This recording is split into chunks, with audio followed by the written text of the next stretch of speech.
Hello everyone, welcome to Paramount classes. I hope कि आप सब अच्छे से होंगे।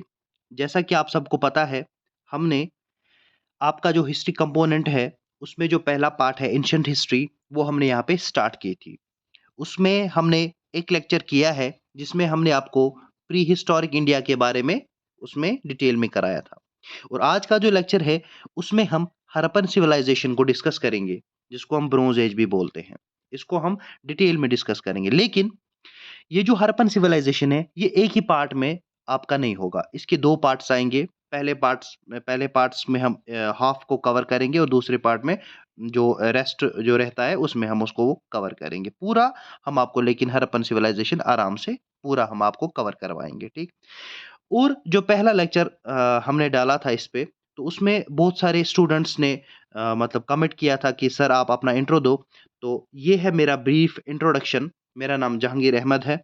अगर आपको कोई भी क्वेरी हो सब्जेक्ट के रिलेटेड, कोई भी क्वेश्चन हो, तो आप मुझे अपने इंस्टाग्राम हैंडल पे मैसेज कर सकते हैं। तो चलिए आज का जो लेक्चर है, हड़प्पन सिविलाइजेशन जो ब्रोंज एज जिसको भी बोलते हैं, इसको हम स्टार्ट करते हैं। पहला ही आपके स्क्रीन पे हड़प्पन सिविलाइजेशन जिसको हम ब्रोंज एज भी बोलते हैं। पहला हम इसको डिस्कस करेंगे कि इसको ब्रोंज एज बोलते क्यों हैं। इसको ब्रोंज एज इसलिए बोलते हैं क्योंकि जो हड़प्पन सिविलाइजेशन जो ये टाइम पीरियड था, इसमें ज़्यादा ब्रोंज को यूज़ किया गया। मतलब इसमें देखा गया कि जो ब्रोंज है वो ज़्यादा यूज़ किया गया, ठीक? इसका जो टाइम पीरियड है वो 2600 बीसीई से 1900 बीसीई तक है, ठीक? इसको पहला पॉइंट आपकी स्क्रीन पर हमने यहाँ पे लिखा है, फर्स्ट अर्बन सिविलाइजेशन इन साउथ एशिया। साउथ एशिया की ये फर्स्ट अर्बन सिविलाइजेशन है। आपको ये क्वेश्चन भी आ सकता है एग्जाम में कि साउथ एशिया की जो सिविलाइजेशन है, अर्बन सिविलाइजेशन है, वो कौन सी है? तो आप उसको हड़प्पन सिविलाइजेशन में लिख सकते हैं, ठीक? Harappan as the first archaeological site to be discovered. जो हड़प्पन थी, ये फर्स्ट आर्कियोलॉजिकल साइट थी जो डिस्कवर की गई, ठीक?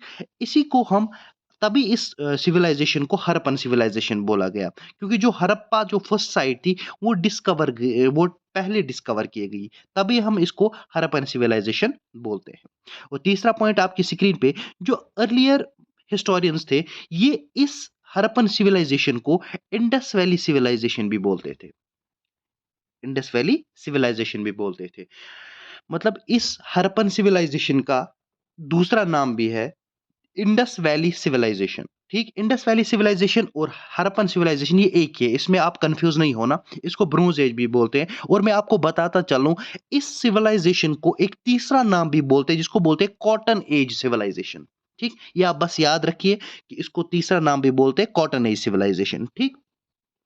हड़प्पन सिविलाइजेशन जो थी, ये ऑक्यूप इसने जो एरिया था वो कितना ऑक्यूपाई किया था, और ये है आपके स्क्रीन पे 8 लाख स्क्वायर किलोमीटर्स। ये हड़प्पन सिविलाइजेशन जो थी, ये मतलब ऑक्यूपाई हुई थी, मतलब इसने ऑक्यूपाई की थी, ये फैल गई थी, ठीक?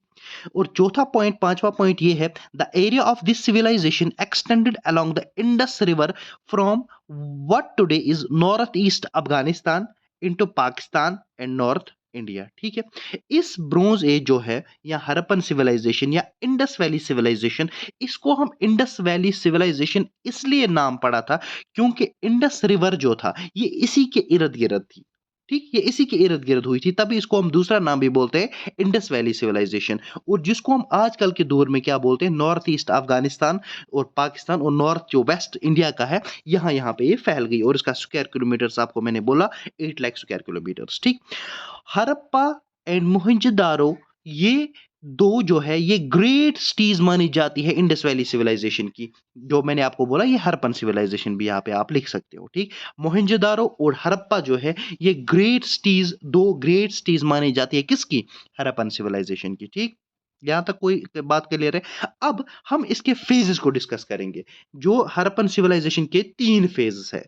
एक है early pre Harappan, mature Harappan phase, late Harappan phase. देखो यहाँ पे मैं आपको एक बात क्लियर करना चाहता हूं, जो मतलब जो हड़प्पन सिविलाइजेशन है ना, उसमें मैच्योर हड़प्पन फेज जो है, ये इंपॉर्टेंट रोल प्ले करता है, क्योंकि इसको हम अच्छे से डिटेल में करेंगे, ठीक? और जो ये लेट हड़प्पन फेज है, लेट हड़प्पन फेज से ही डिक्लाइन शुरू हुआ इनका, ठीक? ठीक है, थोड़ी राइटिंग में कंप्रोमाइज करना।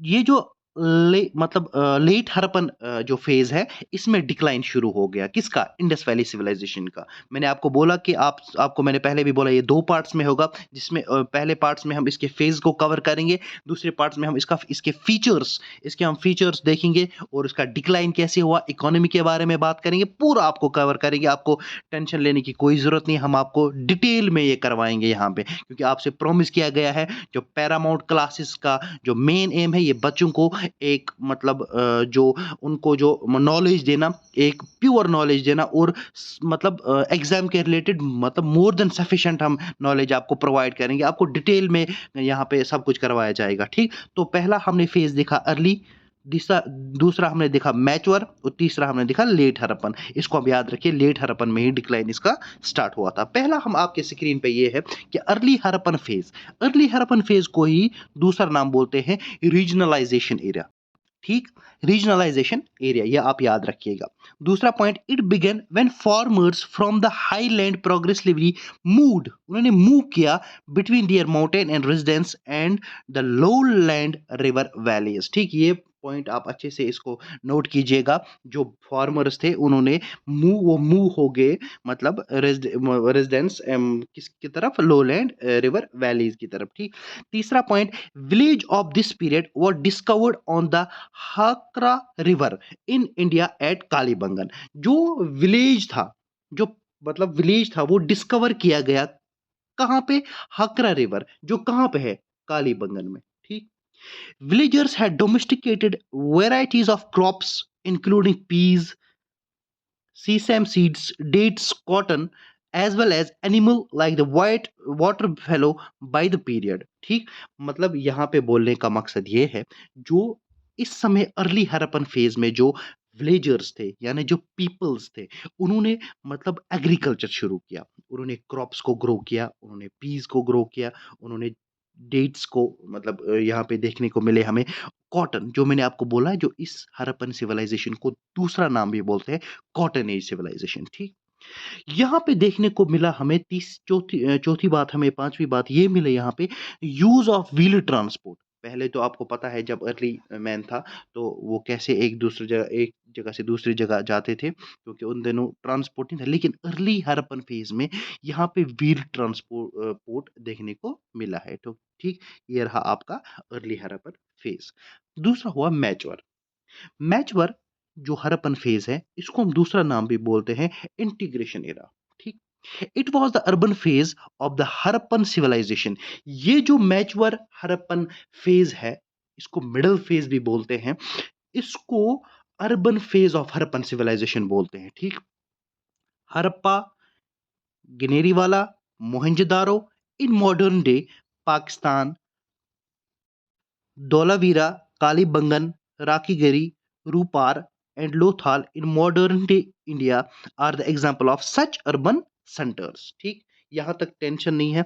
ये मैं आपको बोल रहा हूँ कि हड़प्पन जो है गनेरी वाला है, मोहनजोदारो है, ये मॉडर्न डेज में जो पाकिस्तान है मतलब कालीबंगन है, रूपार है, ये मॉडर्न डे जो है ये एक एग्जाम्पल है मतलब किसका, अर्बन सेंटर्स का। क्योंकि हमने यहाँ पे देखा ये अर्बन फेज माना जाता है किसका, हड़प्पन सिविलाइजेशन का, ठीक। The urban design, the urban design and architecture, art and crafts, and the social, religious, and economic conditions of that time are among the most stunning features of the find। मतलब यहाँ पे जो हड़प्पन जो mature Harappan phase है इसमें हमें मतलब हमने इसमें रिलीजियस मतलब नॉर्म्स भी हमने देखे, हमने सोशल, आर्ट और क्राफ्ट भी हमें इसमें देखने को मिला, आर्किटेक्चर हमने इसमें देखने को मिला। ये इसके मतलब स्टनिंग फीचर्स मतलब हमें इस मैच्योर हड़प्पन फेज में हमने ये चीजें देखी, ठीक। तो लास्ट में जहां से मैंने आपको पहले ही बोला था इंट्रोडक्शन में कि जो लेट हड़प्पन फेज है यहां पे डिक्लाइन शुरू हो जाता है किसका, इंडस वैली सिविलाइजेशन या आप बोल सकते हैं हड़प्पन सिविलाइजेशन का। यहां से ये डिक्लाइन शुरू होता है। आपको तो ये पॉइंट आपको आया होगा समझ में। ये जो फेज है ये लास्ट फेज माना जाता है किसका, हड़प्पन सिविलाइजेशन का। और हम इसको दूसरा नाम भी बोलते हैं लोकलाइजेशन एरा, ठीक। यहां पे तीसरी बात जो है ये मोस्ट इंपॉर्टेंट बात है, fragmentation of the culture of the integration era. Integration era हमने जो बोला था किसको? मैच्योर हड़प्पन को। फ्रेगमेंटेशन हो गया मतलब बिखर जाना, ठीक? जो कल्चर मतलब जो कल्चर मैच्योर में मिला था, अर्ली हड़प्पन में मिला था, जो इन्होंने सिटीज़ को मतलब इन्होंने क्या काम किया, इन्होंने सिटीज़ को मतलब डेवलप किया था, वो सब यहाँ पे फ्रेगमेंट हो गया, बिखर गया, कल्चर खत्म हो गया यहाँ पे। मतलब इंटीग्रेशन का जो कल्चर था, मैच्योर हड़प्पन फेज़ का जो कल्चर था, वो यहाँ पे खत्म हो गया। और तीसरी चौथी बात, decline in the cities. Cities जो मैंने आपको बोला फ्रेगमेंट हो गए, ठीक? Human bones from the Harappan sites have recently relieved that near the end of the Indus civilization interpersonal violence, ठीक? यहाँ पे जब ये लेट हड़प्पन हुआ मतलब यहाँ पे लेट हड़प्पन जो फेज है, जब यहाँ पे मतलब इनका डिक्लाइन शुरू हो गया, तो हमें वहाँ पे ह्यूमन बोन्स भी मतलब इनकी हड़प्पा जो साइट है वहाँ पे हमें ह्यूमन बोन्स भी मिली है। मतलब ये दर्शाता है कि यहाँ से जो इंडस वैली सिविलाइजेशन है या हड़प्पन सिविलाइजेशन जिसको बोलते हैं, यहाँ से वो एंड होगी। जो मैंने आपको पहले ही बोला, लेट हड़प्पन फेज जो है यहाँ से इनका डिक्लाइन जो होता है वो शुरू होता है। आज के क्लास में हमने इसका क्या किया, आज के क्लास में हमने मोस्ट इंपॉर्टेंट हमने यहाँ पे इसके फेजेस को डिस्कस किया। इसका जो हड़प्पन सिविलाइजेशन का जो इंट्रोडक्शन थोड़ा बहुत वो हमने अच्छे से आपको यहाँ पे बताया कि इंडस वैली सिविलाइजेशन या हड़प्पन सिविलाइजेशन होती क्या है। तो आगे जो इसका जो पार्ट 2 होगा उसमें हम पहला हम कवर करेंगे इसके फीचर्स, और दूसरे हम इसमें डिक्लाइन का इसका देखेंगे, और इकोनॉमी जो इंडस वैली सिविलाइजेशन में वो कैसे क्या ग्रो होगी, कैसे डिक्लाइन होगी, वो सब हमें देखेंगे। लेकिन फिलहाल के तौर पर आज का लेक्चर हम यहीं पे ख़त्म करते हैं, और आपसे रिक्वेस्ट है कि इस वीडियो को ज़्यादा से ज़्यादा शेयर करें। हमें आपकी सपोर्ट की ज़रूरत है, और जो आपके साथ हमने प्रॉमिस किया था वो इंशाअल्लाह हम आपको अच्छी तरीके से मटेरियल प्रोवाइड करेंगे। एक मोर देन सफिशिएंट एग्ज़ाम के पर्सपेक्टिव से हम आपको नॉलेज जो है वो हम आपको देंगे। तो थैंक यू सो मच।